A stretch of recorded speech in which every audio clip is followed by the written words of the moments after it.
Hi everyone, Dennis Foley from Acoustic Fields. Today we're going to talk about basements. A lot of calls from people, a lot of emails from people who have a basement area, want to do something with it in terms of audio, okay? So today we're going to talk about basements and how they can be good and bad, blessing and a curse. So they're great because they're surrounded by earth and concrete. Earth and concrete are really dense barriers.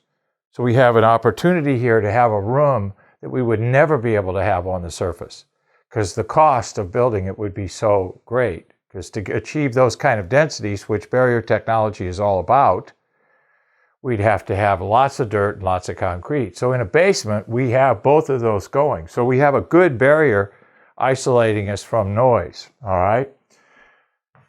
So our low pressure, or our pressure areas in the room are lower. So because we don't have any external noise to deal with. I think a lot of us have listened to music in basements. Some of us have started our career in music in basements. I know I did in the basement of my house, and I was always amazed at how much more defined and the attack and decay rates and everything else were. And then I take my system upstairs to my bedroom where, you know, it was a wood frame stucco home, and it was completely different. So I had less size, I had less volume, and of course, less rigidity and flexibility in the structure. So completely different sounds. Another good thing about basements is we have large widths and lengths. So those will compensate. They're going to compensate for the curse. And what is the curse? The curse is the ceiling height.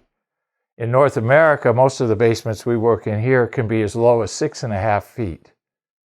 Some are 7, some are 7.5. Very rarely do I see 8. Most of them range from 6, 6.5 to 7.5. So we have a very low ceiling height.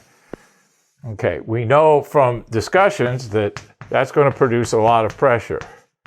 Okay, a 7 foot, if we take the speed of sound divided by 7, you can see that everything below, what, 6, everything below 160 cycles or so is going to be problematic. In simplistic forms, okay? Yes, it cycles. Yes, it goes back and forth. I get all that. But the bottom line here is we have a lot of low frequency pressure to manage with a 7-foot ceiling. What's the other issue? We have a good boundary. We have a good barrier. We have earth and concrete. So what does that do? That keeps sound out and keeps sound in, okay? So it does let all that sound stay in the room. So the only place for that excess pressure to go, especially below 100 cycles, is up through the first floor. So a lot of my clients that want to do something in the basement and have concern about the noise going up first floor, completely abandon the concept, because the cost of treating the floor or the ceiling of the basement is so expensive, it just kind of negates the whole budget of the project. So if noise is going to be an issue above the basement when you're down there, you're going to have to really put the numbers to it and give it some serious thought.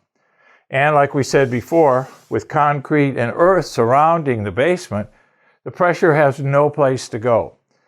Sound is like water. It will go to the weakest link in the structure, okay? Usually in buildings, it's the windows, doors, okay? In basements, it's the first floor. So basements, both a blessing and a curse. Great for barrier materials, great for quiet, low pressure inside the rooms. But trouble with the smaller ceilings is the energy has no place to go with the concrete and earth surrounding it, so it goes up through the floor. So take all these considerations into play when you're looking at your basement. Thank you. Thank you for watching our videos. We really appreciate your support, and if you could give us a thumbs up for our Facebook page, that would really be helpful to us. Our room form gives us all the information about your room, length, width, height, usage, and we need you to fill that out before you send it in. Those of you that just found us on the internet and are under a time crunch, you can go to the contact section of our website, and there's a book now button, so you can book an appointment with us, but make sure I have your room form to go on with it. The ebook series that we have is free. Please subscribe to that. There's exclusive videos in there, so you can get an idea of your particular situation, possibly with the videos. And then our forum. We have a forum on our website. There's a lot of forums out there on the internet. Our forum I'll actually answer your questions and comments, so you'll be dealing directly with me through our forum. So once again, thank you for your support.